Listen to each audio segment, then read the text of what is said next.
About 45,000 years ago, morning comes slowly to a cold European valley. Frost lies in the grass, beyond a limestone overhang.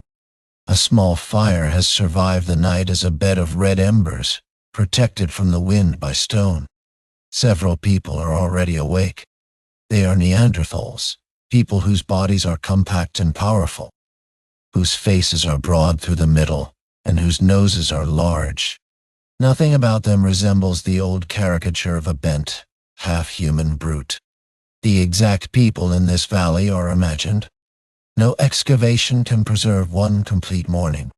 What remains instead are hearths, stone flakes, animal bones, worn teeth, healed injuries, pigments, scraps of genetic information, and the places where people returned again and again.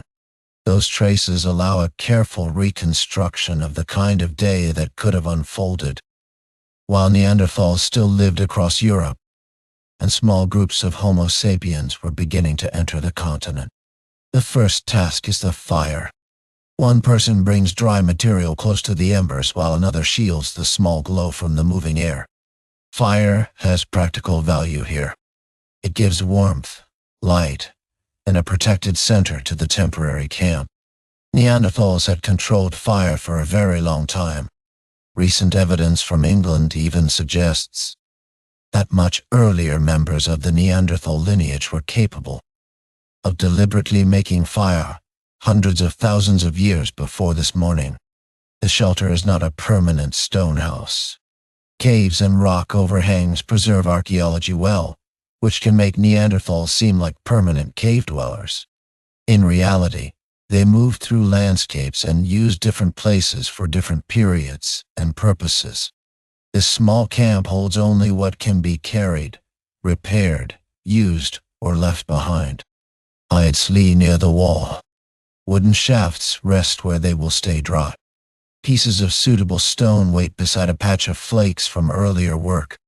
Mobility shapes almost everything. Good stone does not occur everywhere, so useful pieces can travel with people from one place to another. A tool that still has a sharp edge does not need to be abandoned simply because the camp moves. Wood is harder for archaeology to preserve, yet it was essential. Spears, handles, digging sticks, fuel, and simple supports could all disappear while stone pieces used beside them remained in the ground. The surviving toolkit is therefore only part of the real one. One adult chooses a prepared stone core and begins to strike it. The goal is not random breakage. The surface has been shaped so that a useful flake can be removed with a planned blow. The technique requires an understanding of angle force and the hidden shape inside the stone. A successful flake gives a sharp, working edge. It may become a scraper, a cutting tool, or part of another piece of equipment. The floor near many Neanderthal occupations preserves this quiet industry better than almost anything else. Stone survives when wood, fiber, skin, sinew, and many other useful materials disappear. Nearby, another person works an animal hide. A stone scraper draws across the inner surface. The hide can provide insulation against cold air, bedding, wrapping, or a loose garment. Neanderthals almost certainly wore clothing in cold environments. But the safest reconstruction is simple. There is no need for fitted coats with neat, modern seams. Scrapers and all support the processing and fastening of hides without turning the camp into a prehistoric tailor's shop. Food preparation is equally practical. Neanderthals were highly successful hunters of large animals, and animal protein was important in many environments. Yet the old image of an exclusively meat-eating people is too simple. Plant remains trapped in dental calculus show that some Neanderthals consumed plant foods. Other evidence shows fungi in the diet. Coastal groups in warmer regions also used marine resources, although none of those foods need to appear in this cold inland valley. The people here prepare what their landscape offers. Pieces of animal tissue are cut with stone edges. Tough material is separated from bone. Useful fat and marrow are valuable. Plant foods gathered at the right season add something different. Teeth also carried part of the workload. Wear and scratch patterns on Neanderthal front teeth show that the mouth could help grip material while the hands pulled, cut, or shaped it. The body itself became part of the working system. Nothing here is disposable in the modern sense. A hide may become insulation, a strip may become a tie, a broken edge may be retouched, and a suitable piece of wood may be carried until it is no longer useful. A fire burns nearby, but the scene should not be mistaken for a modern kitchen. Neanderthals could use fire, yet archaeologists still debate how regularly food was cooked in every place and period. The evidence is stronger for fire itself than for a universal cooking routine. Later in the morning, several adults check wooden hunting spears and the stone tools carried with them. Neanderthal bones preserved many healed injuries from physically demanding lives. Even so, population-level research does not support the old idea that they suffered unusually high rates of cranial trauma compared with early Homo sapiens. Their hunting was not careless. Close-range encounters with large prey would have demanded planning, familiarity with animal movement, and coordination between people who knew the same landscape. Beyond the shelter, the valley opens into cold grassland broken by patches of woodland. Reindeer and horses were among the animals available in parts of Ice Age Europe. Other regions offered different combinations of prey as climate and season changed. A hunting party moves quietly across the ground. No heroic charge is needed. Most of hunting is time, observation, wind direction, tracks, distance, and the decision not to waste energy. A herd passes far across the open land. The hunters remain still and wait. Direct archaeological evidence shows that wooden spears could be used for close-range thrusting. Experimental work also shows that Pleistocene-style wooden spears can be effective when hand-thrown. So one method should not define every Neanderthal group. A missed opportunity could still be safer than a bad attempt. Season mattered as much as courage. In some regions, Neanderthals repeatedly hunted the animals that were available at particular times of year. Reindeer, red deer, bison, horses, and other prey did not use the landscape in the same way every month. Knowing where to wait, therefore, required memory. Valleys, water, shelter, migration routes, stone sources, and exposed ridges formed a mental map that no fossil can preserve directly, even though survival depended on it. The day, therefore, does not need a dramatic hunting success. A Neanderthal life contained many ordinary hours between rare moments that leave visible marks on bones. Back at the shelter, work continues. A younger member of the group watches an experienced toolmaker prepare stone. Small mistakes produce waste flakes. Good blows produce edges worth keeping. Archaeology cannot recover a conversation from this moment. It cannot tell what words, calls, gestures, or expressions pass between them. The anatomy and behavior of Neanderthals make complex communication plausible. But the details of their language remain beyond recovery. Learning still had to happen. Knowledge about stone, animals, fire, weather, roots, and raw materials did not appear automatically in each generation. It had to move from experienced people to less experienced ones through repeated activity. The group is also more than a collection of hunters. Neanderthal remains include people who survived serious injuries and disability for years. One famous individual lived with extensive damage to an arm, leg, eye, and head long enough for the bones to heal. Such survival strongly suggests social support. Food could be passed between people, and movement could slow for an injured person. Knowledge and relationships could make someone valuable, even when that person could no longer perform every physical task. Care did not have to look like a modern clinic. It could be as simple as allowing someone to remain near the hearth, bringing back food, sharing a protected sleeping place, or adjusting the pace of travel. Small acts repeated over years are enough to leave the surprising archaeological fact of long survival. Genetic evidence gives another glimpse of Neanderthal social life. At one Siberian site, researchers identified a father and his teenage daughter among a small community. Other genetic work suggests that Neanderthals often lived in relatively small groups, connected to other groups across wider regions. The exact social structure certainly varied across time and place. A community in Siberia more than 50,000 years ago cannot simply be copied into every part of Europe. Even so, the genetic record suggests connections beyond one shelter.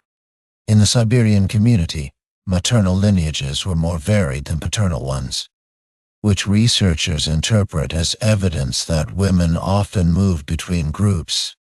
That pattern may not describe every Neanderthal population, but it shows that communities were not necessarily sealed islands. Still, the evidence makes one point clear.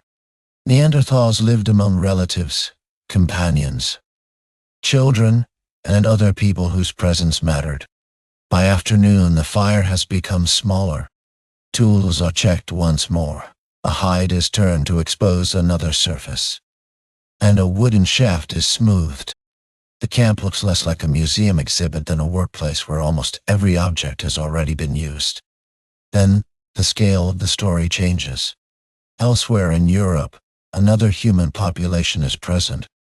Homo sapiens had reached parts of Europe by more than 45,000 years ago. In Central Europe, small pioneer groups occupied cold steppe environments at roughly the same time that Neanderthals still survived elsewhere on the continent. These newcomers were not an army moving across a clean frontier. Europe was a patchwork rather than a single frontier. A valley could be used by Neanderthals while another region held Homo sapiens. The newcomers were capable of living in very cold conditions.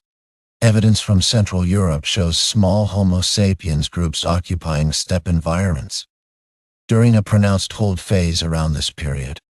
Their presence does not mean every landscape immediately changed hands. Neither population should be treated as frozen in one technological stereotype. Archaeologists encounter overlapping tool traditions, uncertain makers, shifting regions, and incomplete sites. The transition is complicated precisely because real populations do not move like labels across a map. Populations shifted as climate, resources, and opportunity changed. The archaeological record rarely allows a confident picture of two groups standing on opposite sides of the same clearing. Direct encounters should not be invented simply because they make a dramatic scene. Genetics tells a subtler story. Homo sapiens and Neanderthals did meet and have children. The main episode of Neanderthal ancestry shared by living people outside. Africa is now dated to roughly 45 to 49,000 years ago. Some of the earliest Homo sapiens individuals known from Europe carried evidence of Neanderthal ancestors only a few generations earlier. Contact, at least in some places and at some times, was very real, yet it was not universal. A large genetic study published in 2026 examined late Neanderthals from Belgium and France, including individuals who lived during the broad period when early Homo sapiens were already present in Europe. Those Neanderthals showed no evidence of recent Homo sapiens ancestry. This matters because it replaces a simple picture with a human mosaic. The genetic pattern is also uneven in interesting direction. Early Homo sapiens genomes sometimes preserve very recent Neanderthal ancestry, while the late Neanderthal genomes studied so far have not revealed equally recent Homo sapiens ancestry.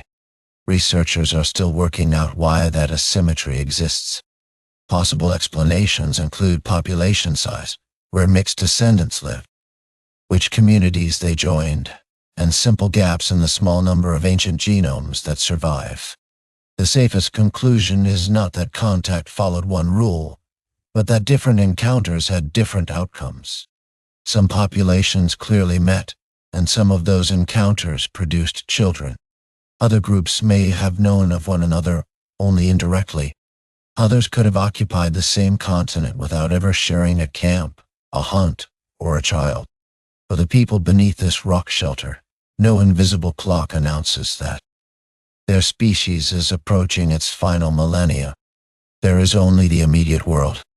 The edge on a stone tool is still sharp. The hide still needs work. The fire still needs fuel. An older person still recognizes roots through the valley. A child still has techniques to learn. By around 40,000 years ago, Neanderthals disappeared from the fossil record. The reason was probably not one event. Population size, climate instability, competition, migration, disease, chance, and absorption through interbreeding may all have played different roles. The newest genetic evidence also warns against an easy story of inevitable genetic decline. Late Neanderthal groups in northwestern Europe were not simply collapsing into uniform isolation before Homo sapiens arrived. A large study published in 2026 found meaningful regional connectivity among those late Neanderthals. It did not support a simple model in which steadily accumulating genetic problems caused their disappearance. That does not solve the extinction question. It removes one convenient answer. History here is not a clean replacement scene. It is a long period in which different human populations moved through changing landscapes, sometimes meeting and sometimes remaining separate.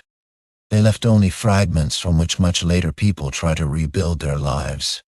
Eventually, evening reaches the valley and the cold begins to settle again.